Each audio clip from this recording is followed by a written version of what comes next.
વડોદરામાં જ્યાં ઘટના બની છે, 10 વર્ષની દીકરીને પીંખી નાખવામાં આવી છે, જીવન મરણ વચ્ચે ઝોલા ખાઈ રહી છે, બીજી વખત એમનું ઓપરેશન કરવામાં આવ્યું છે। ઓપરેશન થિયેટરની બહાર એમની માં બેસીને હૈયાફાટ રુદન કરે છે, ત્યારે એ માનું રુદન લાગે છે કે જ્યાં શોભાના પૂતળા સમાન જે બેન બેઠા છે પાછળ એમને નથી દેખાતું।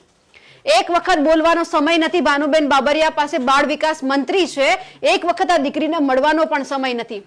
લાગે છે કે આ બેન એવું વિચારતા હશે કે દીકરી તો ઝારખંડની છે, મને શું લેવા દેવા।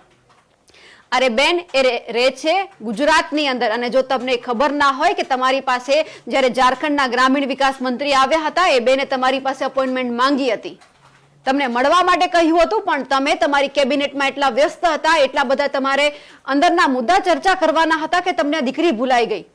તમે મુદ્દા ચર્ચા કરો છો તો એક વખત સુરક્ષાના મુદ્દા પણ ચર્ચા કરી લેજો। તમને મળવા માટે બોલાવ્યા હતા, પણ તમારી પાસે ક્યાંય એટલો થોડો પણ સમય નહોતો કે તમે એમને મળી શકો।